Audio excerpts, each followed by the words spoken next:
Ladies and gentlemen, boys and girls, children of all ages, and all the ships at sea, it's time again for the Boom Boom Room. I'm your spit bucket guy, Viking Jim, our cut man, Joe Danier, and your host, the man who would win in a landslide were he to choose to run for Congress in any party, even the libertarians in this town he can't lose, Raymond Boom Boom Mancini.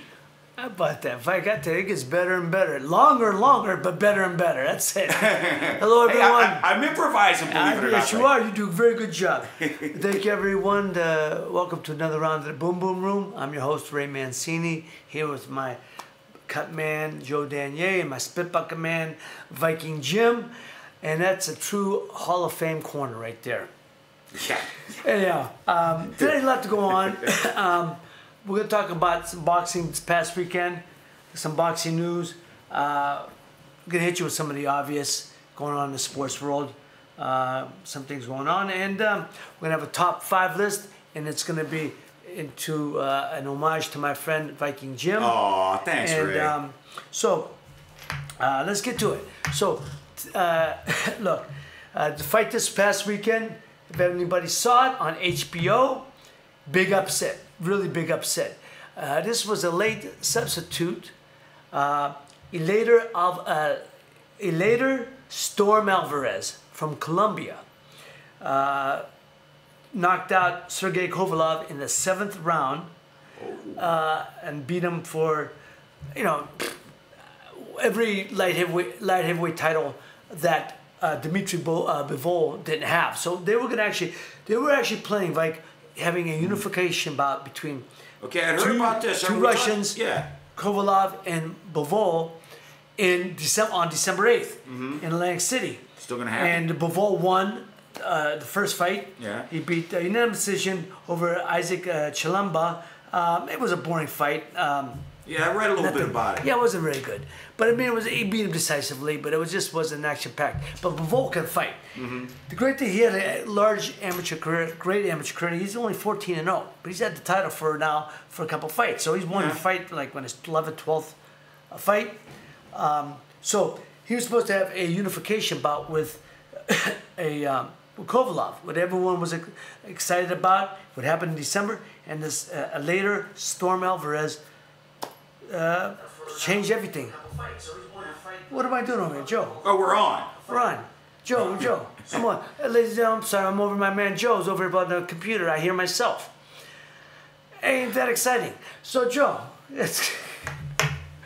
What are you doing? All right, that's okay. That's okay. Before we went on, I said I could get him a job at KBN, and now he has to go doing that. I don't know about you now, Joe. So anyhow, that fight turned into a big upset. Nobody expected Storm Alvarez to win. In fact, he was way behind. I mean, it was only the 7th round, but halfway past the fight, he was behind on all cards, about 3 or 4 or 5 rounds on some. So anyhow, it goes to show you the sport of boxing. You never know. And I got to tell you, Kovalov's about 30. I think he's 35 years old. He hasn't been the most. He hasn't been the most hardest training fighter over the last couple of years. He was at one time. Yeah. But over the last couple of years, he's kind of gone through the emotions. And that's what happens when you get older. Look, ladies and gentlemen, that happens with every athlete. Whether as you get older, you've done it so often, you don't put the effort in that you once did. So you don't need that. So you don't feel you need as many reps. You don't feel you need to go as long, as far. So inevitably you cheat yourself. So when you were young and you were starting out, and you're doing all the proper things, as we go on later, we think we're going to get by on our experience, which a lot of fighters can't get by on experience in there, but we don't condition our bodies, our minds, and our spirits the way that we should. It's probably the same way we did. It's probably human nature to a degree. You Absolutely. know? You burn out to a degree. Absolutely. We're not burn out, but yeah. Right. So you've done it so much through the year. You've done it so often. Yeah. You think you know what's best. You think you know better. I need my rest my body more. And in some cases that's true, but when you're not the most diligent trainer, and Kovalev has not been known as the most diligent trainer over the last several years. Doesn't mean he wasn't like that early in his career. When he was Crusher Kovalev knocking everybody out. 35's kind of long. 35's kind of long in the tooth, ain't it? Oh, it is for a fighter. He's 35. 35. So he's an old fighter. Yeah. He's a young man, but an old fighter. And he looked old that night. He got hit on the chin. He got dropped 3 times. And it started with that quick. See, here's the other thing. If they didn't watch the fight, he was holding his hand down there. He was jabbing, bringing the hand down. Jabbing. Well, don't get me wrong. So was Alvarez. Alvarez was a long guy too, but he was dropping his hand. But Alvarez was timing it. And Kovalev, when you do that, look, the great Ray Robinson used to do, all the great fighters of yesteryear used to do it with their hand down because they moved their heads. They were so experienced, they knew when to move at the right time. Kovalev just... Yeah. And this guy just timed him and threw a right hand over the top, hit him on top of it. It's like he's fighting a robot. Hit him on the top of the right, hit him right on top of the head, which these punches here mess you up. Yeah. These punches mess up the equilibrium. That raise your belt. He sent him down on his butt. He got up. You could still, he was wobbly. Kovalev jumped on him, throwing punches, boom, boom, boom. Kind of another shot, dropped him, down, kind of on all fours. His legs, his knees kind of spread apart, which not a good sign. He got up, and then, he just sits there when the guy does this. He ain't waiting for him to stop it. If you want to get out of it, you fire back, or you move your head, you try to move around. He was hurt, but he was beat when he got this. He should never went on. But he got up, put his hands up, boom, boom, boom. Again, he went down a 3rd time. They stopped the fight, rightfully so. I think it's the end of his career. I really don't care to see Kovalev anymore. I think he beat Andre Ward the first time. He should have got that decision. There's no dispute about that. Okay.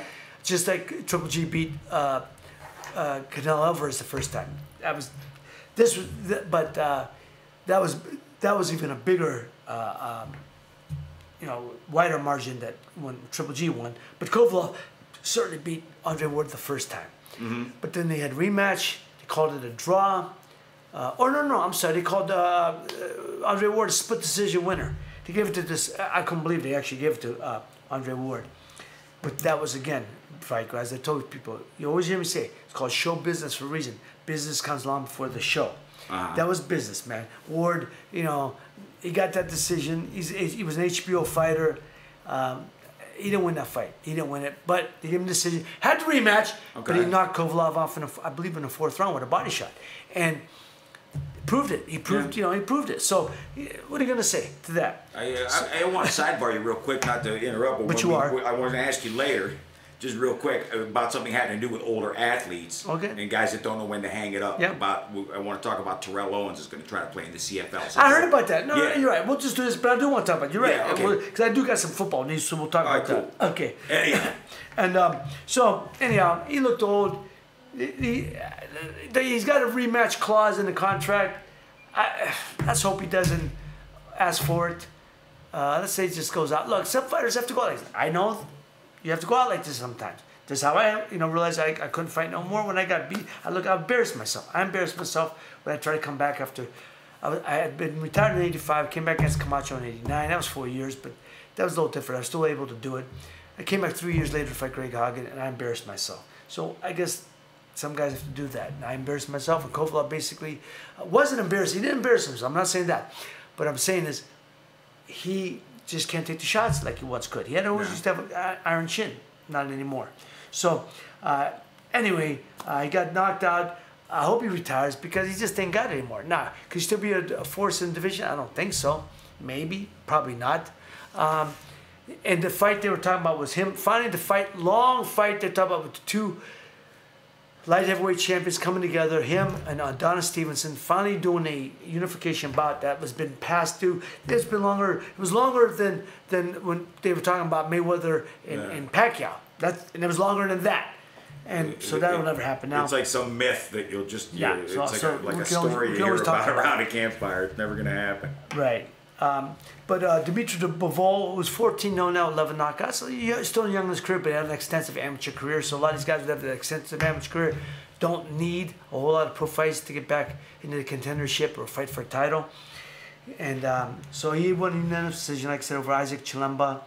So now Bivol and Kovalev is a no-go.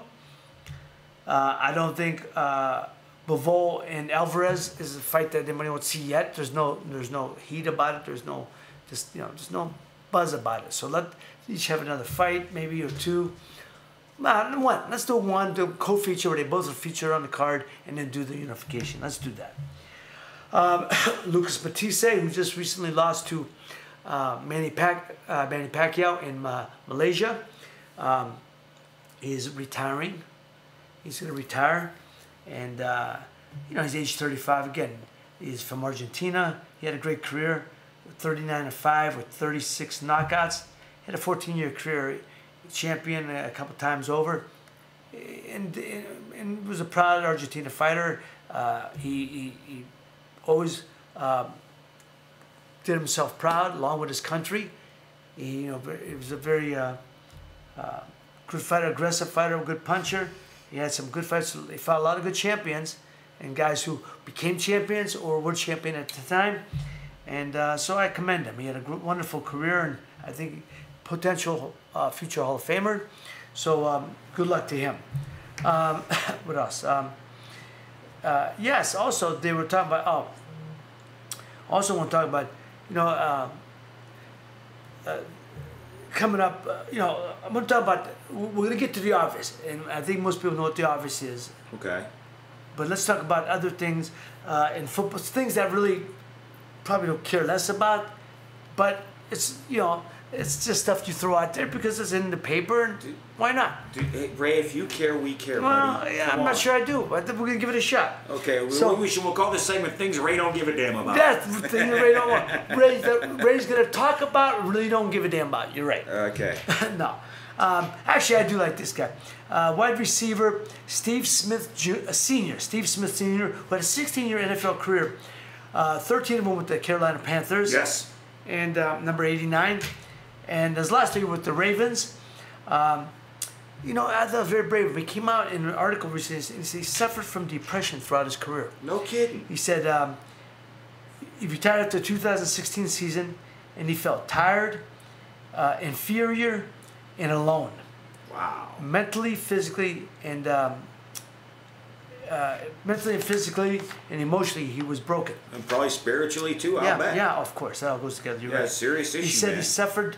He said even when they were played in the Super Bowl a couple years ago, he never felt he couldn't enjoy the moment. He didn't feel like he was in the moment. Mm-hmm. He felt he was always things he could have done better. There's one thing wanting to be better, but he started enjoying the moment. He was worried about the little things. He let the little things bother him, and it took away any joy he had of being there, excitement of being there. So I'm right near that. So Steve Smith Sr. had a hell of a career. The reason I like him, little guy. Yeah. I don't think he was more than 5'9". And it's funny because when you and I were growing up, the little fast guys were the norm in the league. But over the years, it became the tall physical guy. Right. He was kind of a throwback. Right. Yes, he was. And built sturdy. He was about a buck, 200 pounds. But fast. But you know what I liked about him? This guy, he did it right because I remember being in California for so many years, living in Santa Monica. Yeah. Santa Monica Community College is the best transitional school in the country. You've talked about it before. And they've always it's the number one transitional school. People go there for 2 years before they move on. He played at Santa Monica Community College, and he played there for a couple of years. And also, Nice. who else played there? I'm gonna tell you in a minute. There's another wide receiver in the NFL. A couple of guys played there and moved on and became NFL starters. So. So good luck to him, man. I hope he gets gets healthy, gets to his depression. Depression, ladies and gentlemen, depression is real deal.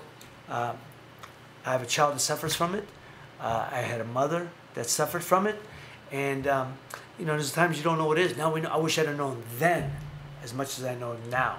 Oh, good Lord, when yes. it comes to my mother. I used to say stupid stuff like, Ma, get on the meds, Ma, stop, because I say it because I say that because heartbreak. No, but I used to say it because my mom was all over the place sometimes, and she'd be laughing and then she'd start crying and she wasn't bipolar. No, she wasn't bipolar, but she just the emotions. She was all over the place sometimes and. She'd be strict, and she'd be very loving, or she'd be very loving, and she'd get very strict, and when she was disciplining. But she was one. Look, my mother was the best. My mother was. I always said my mother was my heart. My mother. as I said, made me believe I was 10 foot tall. My mother believed I could be, I've said this many times, I'll repeat it again. My mother made me believe I could be anything I want to be. That the only limitations I had were those I put on myself. But as we grow older, we see things from an adult perspective. Of We course. understand Of course. things that we didn't Of understand course. when we were kids, and Of it's course. kind of, I see what you mean. So, my mother always said my father was my inspiration. I wanted to be my father, but my mother was my motivation. My mother made me believe I could be anything I want. So, I miss her, love her to death. I miss her to death. But it's just things we went through at the time. You understand it. My mother was a complex woman. My mother was, she was way before her time. My mother was a Renaissance woman. My mother was doing things when, most women are at stay-at-home. My mom had a social life. She bowled twice a week. Yeah. She was at forever. Yeah. She bowled twice. My mother was a hell of an athlete. People will tell you too. She played racquetball for years. And my mother was a big woman. Most people know my mother. She was a big woman. But for a big woman, she was very light on her feet. She danced. Her and my mother, I remember watching them dance and how he moved. And my mother moved so light on her feet for a big woman. I mean, she moved so light. And that's neat. And she played racquetball. But my mother played baseball. She went back, when I was 8 years old, she went back to college, YSU here. Okay. To get her degree in teaching. And a lot of people had her, but she got her degree. She was only wanted to be a substitute. She didn't want to be a full-time teacher. And kids to this day say how much my mother impacted them when she taught them. And that was wonderful. That's nice. Really, She worked as a substitute. Substitute. She only wanted to be a substitute, but she went back to get that education. My mother had a Mensa mentality. My mother had a Mensa. My mother had a 134 IQ. Wow. She graduated at 16 years old and went right to work. In New York. So she got married to my father. She was 19. They eloped. Yeah. Which, kids, can I give it? Let me segue. That's what we call it, It was right? a segue to. I went to a beautiful, beautiful wedding this past weekend. But let me just say, I've said if my kids wanted to elope, I'd understand, and I think it's very romantic. Sometimes some kids, I just think it's practical. Yeah. Makes sense. Go away, go elope. And then come back. Now, don't go to Vegas and get the cheesy crap. Come on, don't do the cheesy weddings in Vegas. I mean, somewhere like that. Go some to my mother and father. My mom lived in New York. My father's living in New York. My mom's from New York, and they eloped to Baltimore because they took the train to Baltimore because you had to be a resident for 48 hours in Baltimore to get married. So they eloped over the weekend. And this is like what the. And this is 1948. 1948. I would have loved to have just like had January a window in time. 1948. Riding how romantic is that? Like taking the train, and we look back to it now, especially you and me digging like noir movies. Yeah. Oh my God, go on. Yeah, how about that? So I took the train. That's romantic as There hell. and they got married and came back. And my mother, my mother's Irish woman from they born in Jersey, raised in New York. And what did my uncles used to say? What's she going out with that Dago Guinea for? What's she going out there? My father used to say, I'm gonna kick the shit out of your brothers if they keep that up. Oh, is that gonna, Joe? Is that gonna get us an E for explicit? I apologize for the explicit, but anyhow, he said, I'm tell you, brother, I'm gonna tell you. But he said, I must have to straighten these guys out. But of course, they love my father. But that's it's a very New York term. Guinea, this Guinea, especially with the Irish and the English. So anyhow, but. So, talking about weddings, that's segue to the wedding. Went to the wedding this past week. It was absolutely beautiful. My wife's daughter got married this past Friday, August 3rd, in Charleston, South Carolina. Oh, yeah. Now, if you know, last week I was talking about it. I was going down there to see my friend Ed Marinero. Yes. Your guy. My guy. Minnesota Vikings. Number 49. That's right. And had Ed on the show last Tuesday.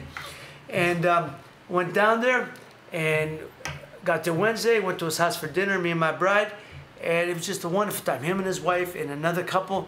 And Eddie moved to South Carolina. He was in Hollywood longer than I was. He was late 70s.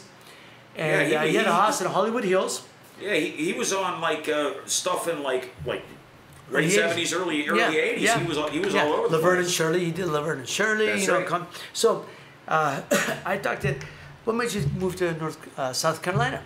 He said, their son, Eddie Jr. is beautiful, 16 years old, sophomore in high school. This he's a terrific athlete, football, all-around athlete. He's a beautiful kid, really just a sweet, sweet kid. They've done a wonderful job. And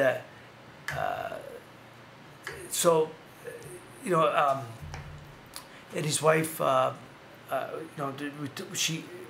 Eddie was the cook. He I don't know. He took culinary. Actually, studied to run a hotel, do hotel management stuff. Oh yeah, but learned about hospitality management. cooking, Yeah. hospitality. Thank you. Yeah. And he learned cooking, and what a cook, man! No and kidding. It was beautiful, man. We had steak. It was just cooked so wonderfully. Oh, I'm jealous. I can't fry and an we, egg, you man. know, he cooked eggplant. It was like, it was lovely, lovely time. But he said they don't want to raise Tracy, his wife Tracy. I'm sorry, his wife Tracy, and she was. Lou Eddie was actually born in L.A. Okay. And they moved her 6 years ago, so he was 16. So he was 10 years old when he moved because they didn't want to raise. His wife did not, and his wife's from Santa Monica. His wife was from Santa Monica, but she didn't want to raise her kids out there. Yeah. And so, Really? talking about going east, let's move back east. He was talking about Florida because he wanted to go to the weather was. If you're going to leave California weather, go to Florida weather. And she didn't want to go to California. I mean, in she didn't want to move to Florida. So, Yeah, especially so if he you can afford a boat. Yeah. So he said, well, I'm going to take a look. So he went up, and somebody recommended to him to check out Charleston. It's a He beautiful said he went city. there, and he just fell in love with it. a And beautiful it's just a city. really lovely, lovely city. I've loved, I always said I like North Carolina. I've spent time in Charlotte and Raleigh. Oh, yeah, Charlotte's- Piedmont. Yeah, it's Charlotte's beautiful spectacular. country. But I got a Charleston, cousin man, down there, yeah. Charleston's got some charm to it, man. That real southern town. And you go to their sites, they do the tours. We wouldn't History go to stuff the tour. everywhere. We were going to do the tour, Revolutionary and the Civil War tour. Yeah. They showed the sites of the Civil War and all that stuff. It rained. Oh, that's so we a didn't shame. get to. Oh, you so, didn't go to Fort Sumter or nothing, huh? So no, and it's funny because a lot of people took that tour. And, and the thing about Charleston is too, it's also one of the most haunted cities Yes, in America. If you're yes, into the ghost they hunting did. stuff. It's funny because we were walking. Me and my bride were walking, and they said, and I see these people sitting there, and I was wondering, so what's going on? They go, "Oh, you here for the ghost tour?" I go, "No, we're just walking." I was wondering what it was, the ghost tour.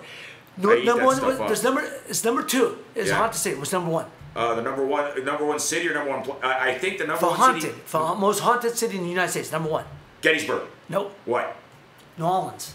Ah, New there you Orleans. go. Gettysburg's got to be number 3 though. New Orleans. I didn't know Gettysburg was Well, if haunted. you count the battlefield. Makes sense. I eat that stuff up though, Yeah, man. yeah. But yeah, and Charleston's just such a Beautiful and it's gorgeous, and really, the people and are so it's nice. humid as hell. I mean, it's like New York weather. It's back east weather. It was hot and humid, but they said temperate during the winter. Like if you go to Florida, you wouldn't want to be in Florida now, but during the winter time, fall, winter, temperate, beautiful, 60s, 70s all the time. They're out of the way of the hurricane, out of Hurricane Ellie. North Carolina gets that. Usually. They're out of that. Every they once get in a while, rain, yeah. but they don't get banged with the hurricanes. And so it was just a lovely city, man. And Eddie said, "Man, you should come back. Look for a place here." Because me and my brother were still talking about looking for a summer home. Yeah. I was at Florida. Summer home, winter place Yeah. to get out of the cold. Yeah. Everyone says Florida. I'm thinking of Florida, especially Sarasota. Siesta Keys, there's a large Youngstown community in Sarasota. So, but I tell you, Charleston might be a spot, man. That's a great spot. It's So- a nice place. And And if you do, don't be surprised if I come knock on your door Oh one man, weekend. you like it, man. I was something, and lovely people. Our drivers, They're great. I had a great driver. John he took us around on the bus. Picked us up, dropped us off at the to the wedding. He drove me I was on with the driver 3 times, 3 different events we went to the night before the wedding, the dinner night before. What do you call it? I forgot that. The dinner they have the night The before dinner, wedding. the dinner the night before the wedding. People, you know what you're talking about. Reception. Everyone, a lot of Youngstown people came down. I admire that. So the couple was very well liked. The parents are very well liked and loved.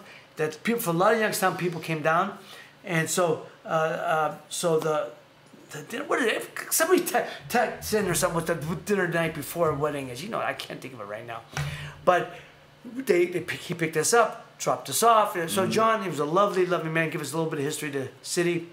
So I just tell you, people, if you get a chance, go to Charleston. It's a great place to visit. Really, great food. Love that southern food, man. Love that southern food. I was gonna ask. Oh man, yeah. Oh yeah. Great southern food. A lot of fried stuff though. You didn't eat too Oh much yeah, of it, did yeah, you, yeah. Ray? There's a lot of fried stuff, but you get broiled. You don't. Well, you gotta get watch broiled, your weight, get kid. I'm broiled looking and out baked. for you. Yeah. So, but my wife's daughter got married, and it was a beautiful wedding and very romantic place. And I was on a plantation, And it's just you could see back in the day, man. It was right on the water, and you could see back in the day, man. This house is spectacular, and there's all those homes are built like that.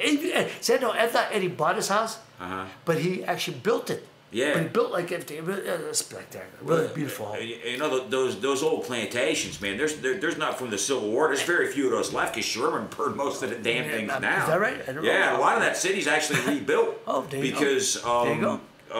Yeah, the Civil War was not kind to the city of Charleston. There you go. I didn't realize this. Mike, give me a history lesson. Yeah, a lot of that architecture's great though, man. It's beautiful. And a lot of homes are built up. You see that, and I realized because of the water, it must be obviously got to be up.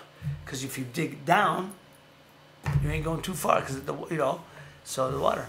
Hey, speaking of Charleston, right? There's a woman, Colleen Lemire. She says they met you in Charleston. Did they? Yeah. Okay. Was she with Steve? It looks like she was with Steve. Yeah. Okay. I was just gonna mention my friend. I met a young man. He's younger than me. Steve Stabile, or I think. Yeah. That's the cat. But I'm gonna say in Italian. Stabile. That's Steve. Just so you know, I'm sure you knew that, right? Stabile is the proper way to say it. But I remember Steve. He was a lawyer down in Florida, in Delray Beach. I met him, and he was very, very flattering. He recognized me. I took pictures with his sons. Nice. So it was lovely. And you're so nice. He says, I told him about the show. He said, I'll be watching it.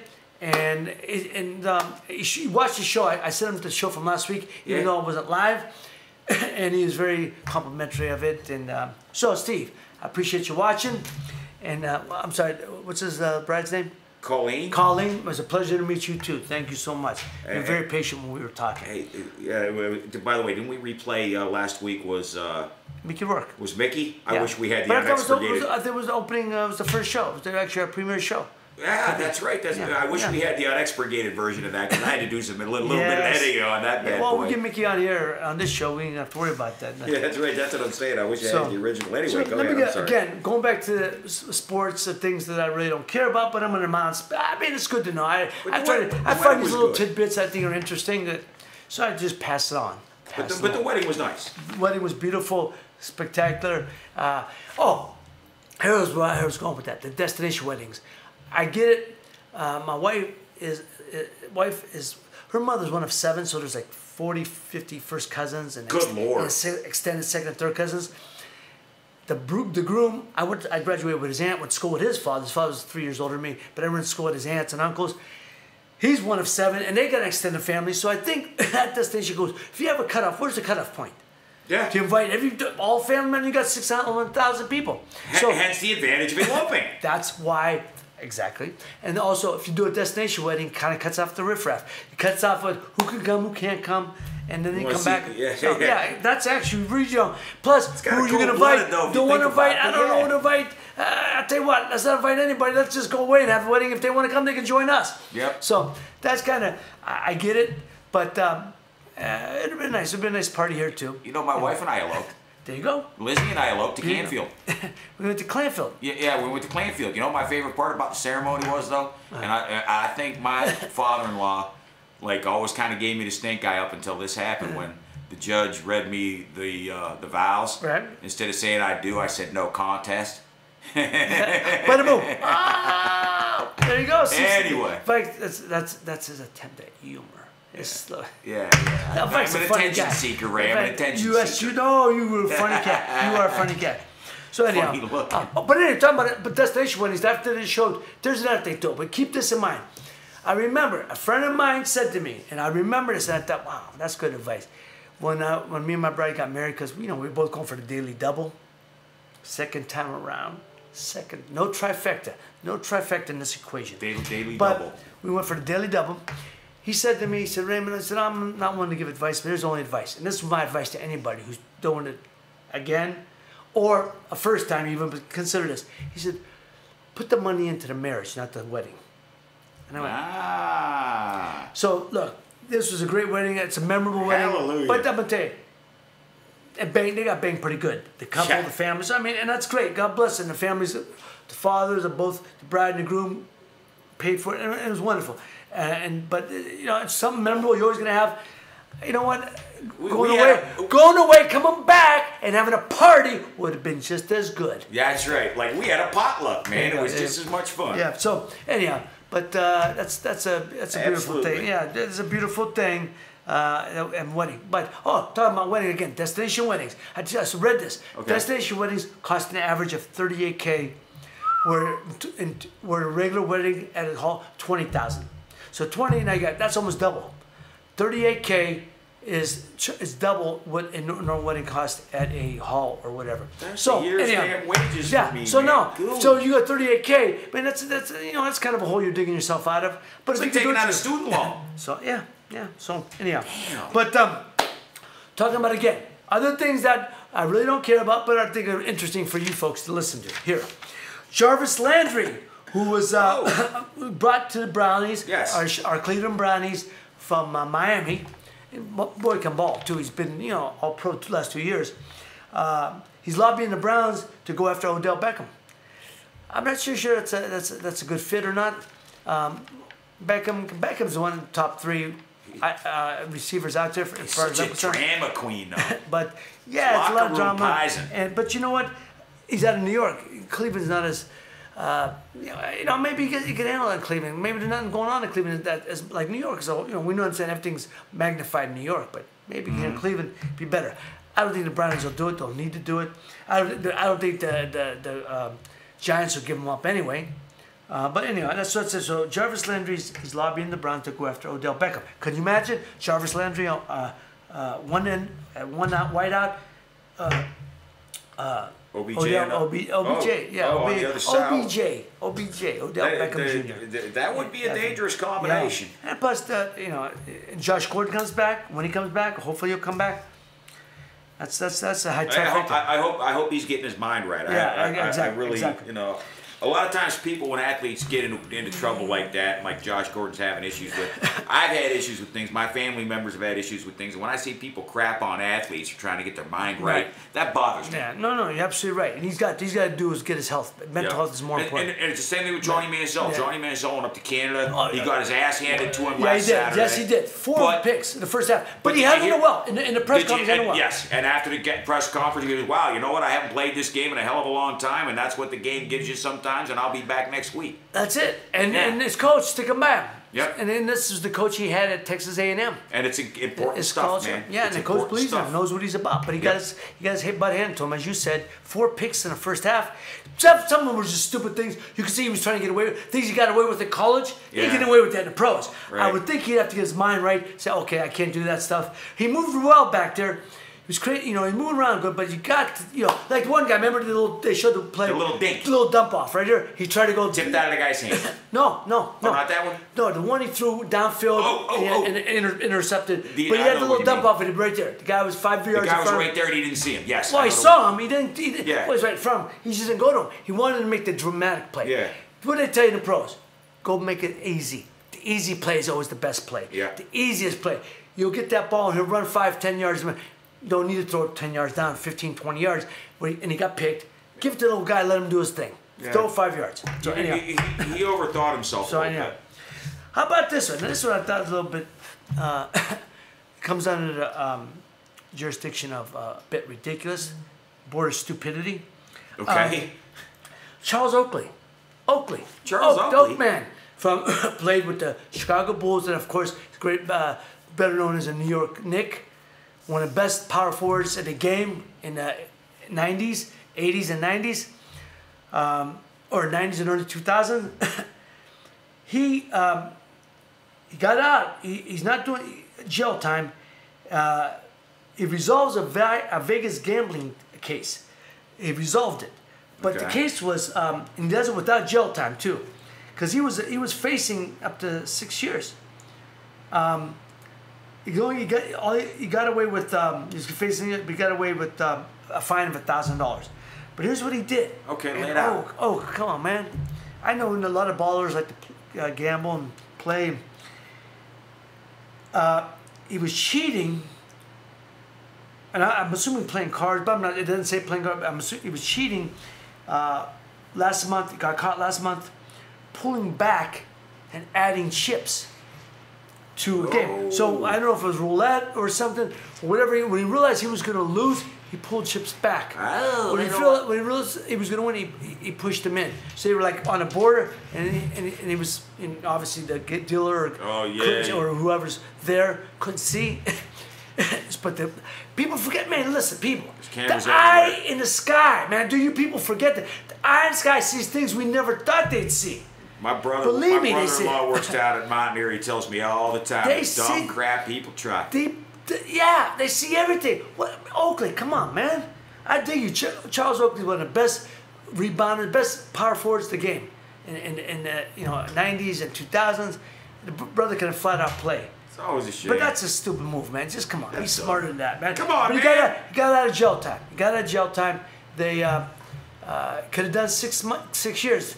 He got only $8,000 fine. So thank your lawyer, man. Profusely thank your lawyer. Whatever he did to get you off. But he was dragging trips, pushing him like slightly. I don't. Anyhow, that goes under the stupidity. That's stupid. So anyhow, those are things that I thought you might be interested in. Steve Smith suffers from depression. That's not a good joke.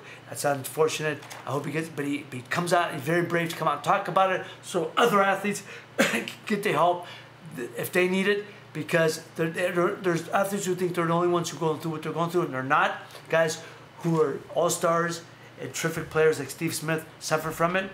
Jarvis Landry is lobbying for the Browns to go after Odell Beckham. I don't think that's going to happen, but hey, why not? Give it a shot, right? And Charles Oakley gets out of doing jail time and only receives a $1,000 fine for caught cheating in Las Vegas, but by pulling chips and pushing chips when he thought he was going to win or lose. What a knucklehead. Yeah, so anyhow.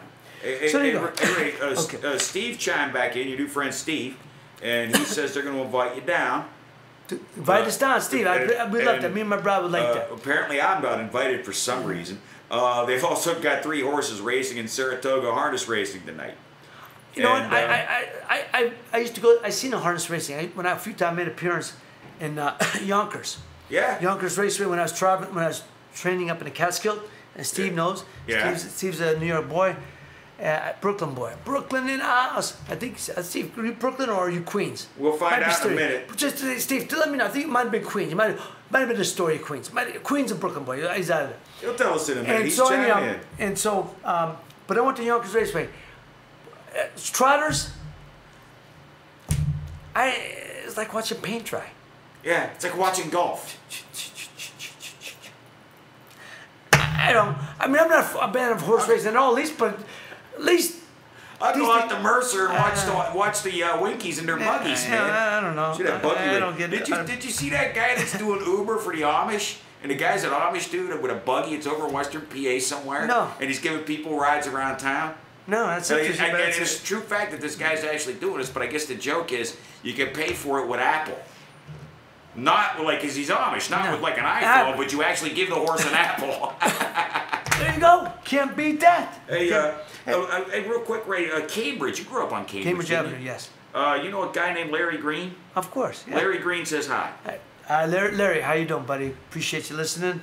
And thank you for giving a shout out to old Cambridge Avenue. Colleen said, yay, Brooklyn. Brooklyn, okay. Brooklyn in the house. Hey, as I told Steve Stabile. Yeah. Steve Stable. I ain't pronouncing it for you, Ray. You met the man, not me. He's a good guy. Steve's a real nice man. He's a good guy. He got great kids. And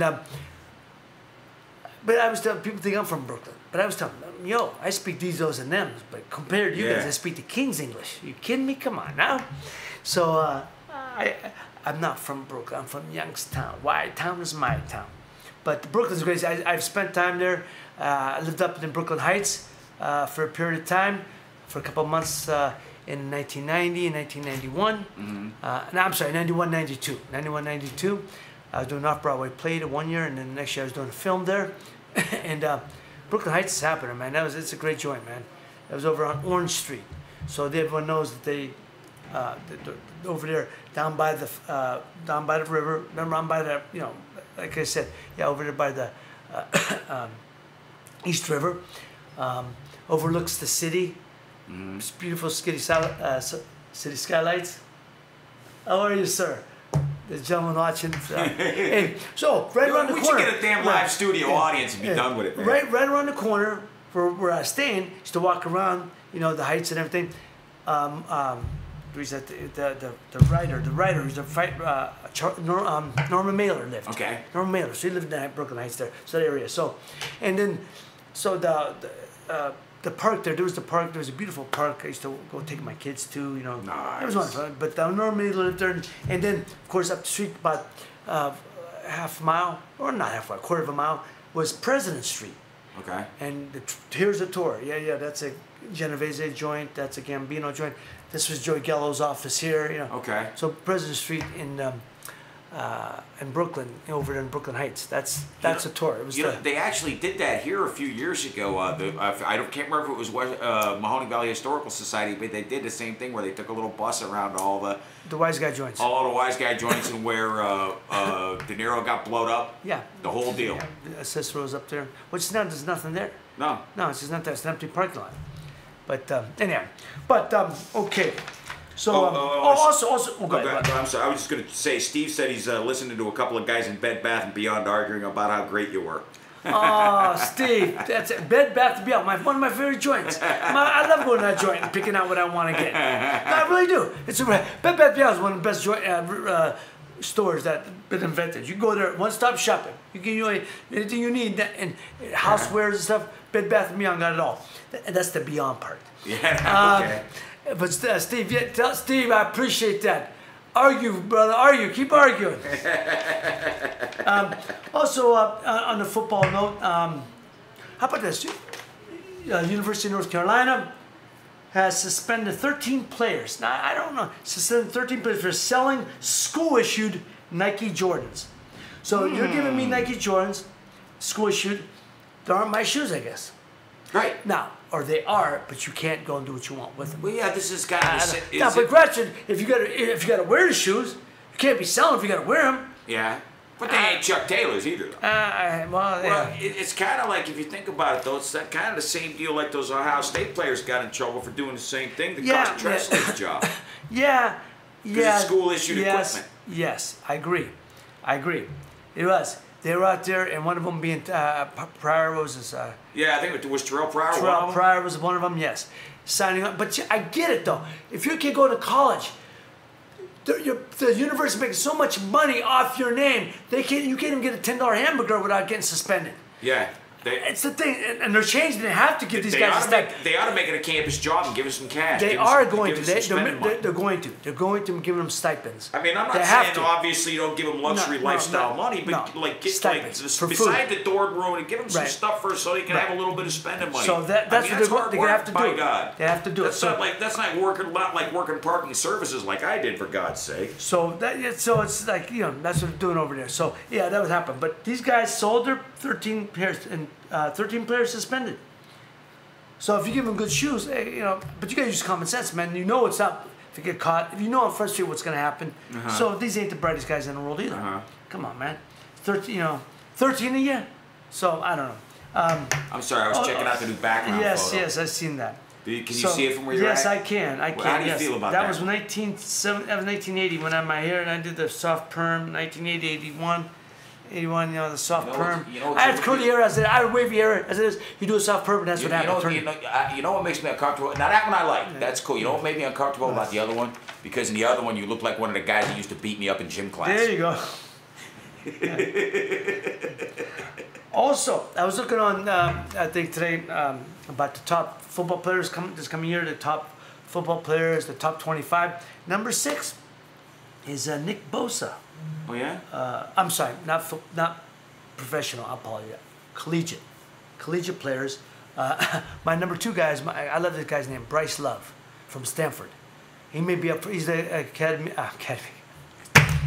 Heisman Trophy candidate. And Bryce Love, love the name, Bryce Love. Number love, love in the air, baby, love is in the air. And Bryce Love, number 2. I think I had him ranked number 2. But number 6, Nick Bosa, who's Ohio State junior defensive end. And he's the brother of Joey Bosa, who now plays for San Diego Chargers. So there you go, Nick Bosa. We got a OSU guy, number 6 in the rank, and he's not a defensive guy. Okay, so now let's talk about the obvious, and that's the Urban Meyer case. Urban Meyer is he's not suspended. He's was I don't know if he's not suspended, but he took a leave to paid leave till they get this situation understood or figured out. One of his coaches, his wideouts, his ends coach, a gentleman named Zach Smith, who was the grandson of Earl Bruce. Oh, really? Yeah, Earl Bruce's grandson. That's an interesting connection. And Zach Smith now is being blamed, or is being what's the word I'm trying to think of the word? Help me out, folks. Is being accused of. Thank you. That's what accused of domestic abuse, which is a no. No, that's a no. That's that's a no joke, man. That's no joke anymore. With any capacity, you've got to take that serious. And so, the problem is that everyone's assuming, and I've heard these reporters on the morning shows on the Sports Center that how could he not know Urban Meyer? Urban Meyer's coming out trying to defend himself, and supposedly the wife knew, the girl told his wife, and they said, oh, his wife had to tell him. Well, I got to tell you, folks, there's a lot of things my wife don't tell me, and there's things I don't tell my wife. Some things she don't need to know, some things I don't need to know. True that. And I'm not sure that his wife did tell him. Why would she want to tell him until the facts are figured out? Or try to, he's got to focus on 80-something young men, coaching staff, a university he's got to represent. He's got a mindset. Why throw things into a wrench into the mix if it ain't for sure, factual, that proven yet? Right. Which it still isn't. Right, exactly. But, there's things we don't know yet. No, that's why they have these investigations. And I'm all about those who are wrong. Men who use their, smack the ladies, grab them by their hair, pull them around, whatever you do, any domestic handling of any and the emotional and verbal stuff too. Yeah, and much put your hand on them. Look, abuse, physical abuse. I understand there is emotional abuse. Yes, it's a real emotional abuse is a real thing too. Mental abuse, yes, they're all real. There's no dispute about that. My wife was a victim of all three once. I know what you're talking about. And I feel for those who have gone through that, and who feel they have been, victimized. So please, but all I'm saying is let's get the facts straight. Only not because I like Urban Meyer, and he's a good guy. And he's all about family. And he's, got 2 daughters. He's always very highly. He's been a stand-up guy. There's been no bad track record on him. The only knock on him is that, he didn't see the signs of Aaron Gonzalez. What was it? Aaron Rodriguez? The tight end. Oh, Aaron Hernandez. Hernandez, thank you. Who played for him at Florida State. I don't know. I mean, guys, how they play for you in their mental, when they're in their on the street, in their social life. People are good at hiding stuff from people when they want to hide stuff from people, and that's basically what it rolls down to. There's still things that people don't know about me. I'll just say that. So the girl who's married again to Zach Smith, I forgot the young lady's name, and that doesn't matter anyway. Not that she doesn't matter. I'm just the name. I can't remember. But her lawyer said that Ohio State University never contacted her regarding allegations. Now they knew the allegations. And Urban Meyer said he made a mistake. He originally said he didn't know of what was going on. He didn't know of the allegation. Then he came back. He backtracked. He said, "Look, I made a mistake. I dropped the ball. I did know of the allegations." He said, "I apologize. I just didn't know how to answer the press at that moment till I got, all the facts." He said, "So I messed up." He said, "I dropped the ball. I messed up." Yeah, that's fine. So let people hold him because he lied. He said, "I lied." He said, "I did lie."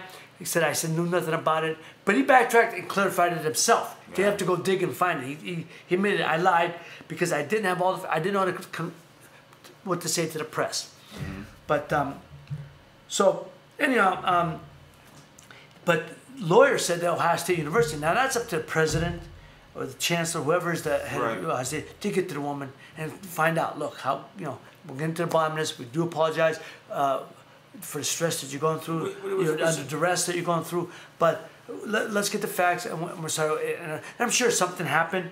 But Zach Smith was on there saying he defended Urban Meyer, saying Urban Meyer did not. No, he said I hid it from him.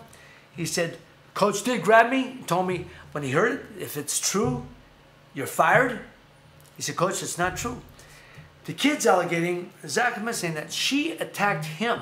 Right. This is what I'm hearing. She attacked him, and he used his hands to defend himself. He said, obviously, she had bruises on her arms, bad bruises, and he didn't deny. But what are you supposed to do? Hold her arms, Where's squeezing the line? Where's the line? Squeezing her arms and holding her back. But he said he was in defense mode. Whether it's right or wrong, who knows? I understand because I've seen that plenty of times when women have attacked guys and they try to defend themselves and move their hands and hit a woman, and all of a sudden they bloody them out. There's a difference between hitting a woman and trying to stop a woman from hitting you by like trying to stop her arm or something. I mean, look, it's an ugly situation. You can't just throw the whole thing under the bus because you've got that social reaction. Right. In this, especially in this day and age. And it's an ugly situation for Urban Meyer, man. It's embarrassing to his family, embarrassing to him. The press shouldn't act like he's the one that did it, though. And well, right. They're acting like the press. These press man guys, come on, man. And they said, how could Urban Meyer, Urban Meyer said, to all the facts, I want to find the vibe. And then the one guy come on ESPN and said, oh, come on, Urban Meyer, come on. How could he not know? How could he not know? Because they don't tell you. You hear things and you don't know things. Yeah. Stop. The press got to stop, what's the word? Stop doing this. It's like they're crucifying him. Well, no, quit trying to try this case in the public media. Yes. Don't do that, man. Just let the things happen. If Urban Meyer is wrong, and I've said this, and I'm about anything, about any guy who commits a domestic abuse, everything. If he's convicted or found guilty or didn't do enough, he's got to go. There's no dispute. He's got to go. But let's just let it play out, not in public opinion, but in the press, but in the courts of law. And come on, man. The guy he's had a stellar career up to this point as a coach and as an individual. Let's just wait to hear what happened. He says he heard of it, and when he first heard of it, he went to Zach Smith. But he also said that due diligence was done. The police were reported, and they found nothing. They found nothing. So the police don't find nothing. How can you say he's at fault? I don't get it. But anyhow, let's just hope it comes out. I feel bad for the young lady. If she was abused, but if she created a headache, I'm not saying, look, please, ladies who are watching, I'm not saying she's at fault. I'm just saying if she created a headache, and the backlash, she's involved in it now. Either way. Obviously, the guy says he's trying to defend himself. If he did it just trying to hold her off, did he backhand her? Did he use his hands to hurt, to strike back? We don't know. That hasn't come out yet. But I hope the young lady gets what's hers. Truthfully, if she's a victim, and obviously she looks like she's a victim of some sort. Whether it was verbal abuse and she attacked him, maybe it was verbal abuse and she attacked him. But either way, and I mean, we have to see what's going on because it's entirely possible. So it's a bad situation. It's a bad situation. She could be completely. Well, it's a bad situation. I don't want. We don't want to judge in the court. I don't talk about the woman. I don't know. No, you're right. You're right. I hope it just gets clarified. But more for Urban Meyer. This guy has been a stellar career, stand-up guy. I had the pleasure of meeting him this past January. Oh, yeah. At an autograph session. I was signing autographs. It was a big autograph show in Columbus, Ohio. And a lot of guys were down there. And he was across from me, saying things. And, hey, boom, boom, hey, boom. Coach, man, great stuff. He knows Youngstown well. He knows the Stoops brothers. We talked about the Stoops brothers and Bobby and how much he loved them. And he just talked to me. He's from Ohio. Urban's from Ohio. Near Cleveland area, and so it was a lovely chance to meet him, and like I said, happy he's our coach, and anyhow, let's just hope it plays itself out, and and justice is done by all. Okay. Speaking of which, we should try to get Coach Stoops on sometime. Yeah, I'll get Bobby on, that's for sure. Okay. So here's we got 5 minutes left. So we got a rant, and then I got a top 5. Here's my rant. Only because I was thinking about this today. I was driving. I saw a guy, and this is my rant. It's about social habits in public settings. And I've been seeing this over the last couple weeks. I saw a guy today. I was driving by, and he's outside, and he's pulling some out. Yanks. Out of his teeth. Pulling some out of his teeth. Hey, get a toothpick. Get these plastic Q-tips. You can get them at any drugstore. And, oh, jeez, etiquette with Ray. Oh, man, come on, get a plastic toothpick. But don't be poking your teeth with your fingernail. And he's doing this with his fingernail. Come on, man, stop. You're out in public. People driving by. I don't want to see that. Don't eat your food in public then. Jeez, but stop. That's not pretty. Nobody wants to see it. Especially me when I'm driving by. What we used to say on the old show, Ray, get them jib shine. Hey, get your jib shine. Get them jib shine. Jibs, it's a Youngstown term for teeth. Get your jib shine. A lot of guys got missing jibs. Get some new jibs. Get them jibs. Get a filler. Get a new jib. That's my buddy. That's like my buddy Dave at work. He's like a hockey player. Oh, yeah, man. Okay. Here's another thing. I just saw this the other day. Pretty woman's walking, dressed very elegant. She turned around, picked her ass. She picked her ass. I know it's a hot day, but picking your, come on, man, go to the woman's room.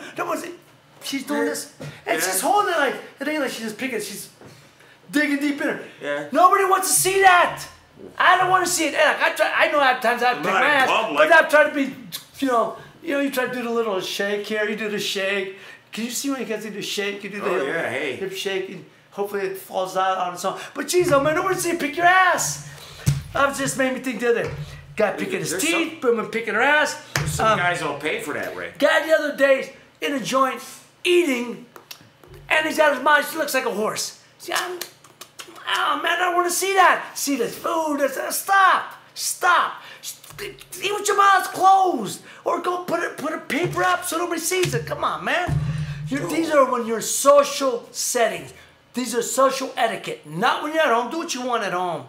These are, man. Except eat with the hat on the table. And quit talking with your mouth full. Eating your food with your mouth wide open and talking with your mouth full. Hey, man, stop. It's not good to see. It's not good to hear. It's not flattering in any capacity. Stop it. So now what do we got? Quit talking with your mouth full. Quit eating with your mouth full. Quit picking your teeth in public and quit picking your ass in public. Please, just stop it. That's my rant for that. I've seen too many of that lately. Okay, and now the top 5, and this is an homage to my friend Viking Jim. My top 5 Minnesota Vikings of all time. Okay. My picks. Okay. And I'm going to be quiet, and I'm going to let you give me your 5. I got 2 on the outside. Here's my 5. My top 5. Break them down. Number 5, Francis Tarkington.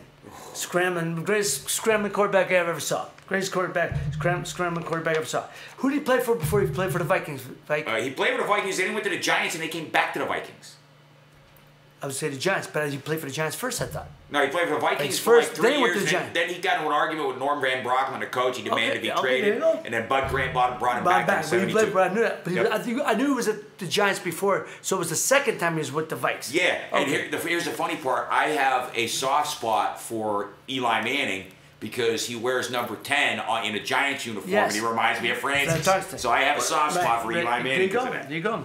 So, number 5, Francis Tarkington. Number 4, the only lineman, see if Mike knows, the only lineman to get picked first overall pick. Only lineman to ever get picked first overall in an NFL draft. Offensive lineman? Offensive lineman. Ron Yary. Ron Yary from USC. I have a Ron Yary autographed jersey at home that my buddy Mike got me. Right? Ron Yary, one of the greatest offensive tackles of all time. It's a fine list, Ray. From USC.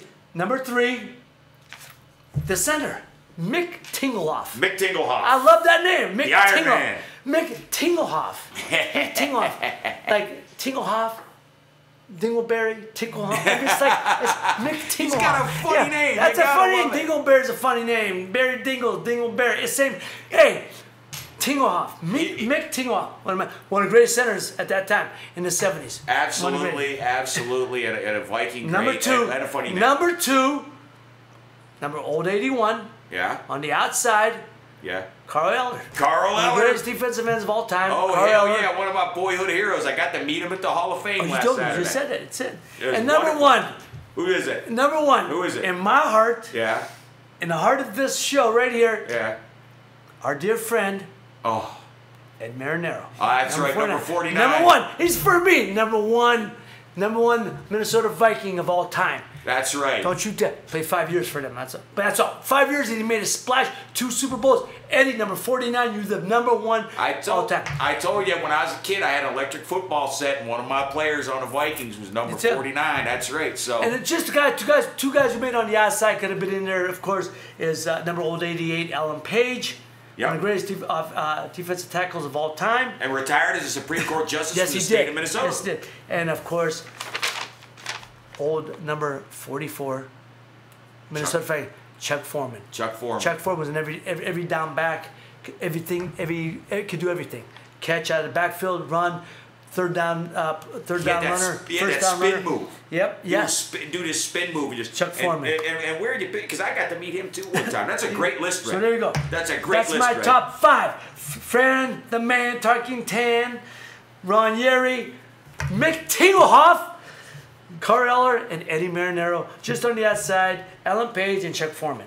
So ladies and gentlemen, that's my top 5 list. Thank you for joining us for another round of the Boom Boom Room. We'll be back Thursday. Hopefully live. Very possible. Probably. No. Yeah. I'll see you live this Thursday, 5 o'clock, here on the boomboomroom.live. Again, thank you for sharing a little time with us. I hope you enjoyed yourself. And hopefully we'll have another good show, better show. Try to make it better, more entertaining. Like and share, folks. That's it. All right. So thank you. Take care of each other. Love each other. Good night.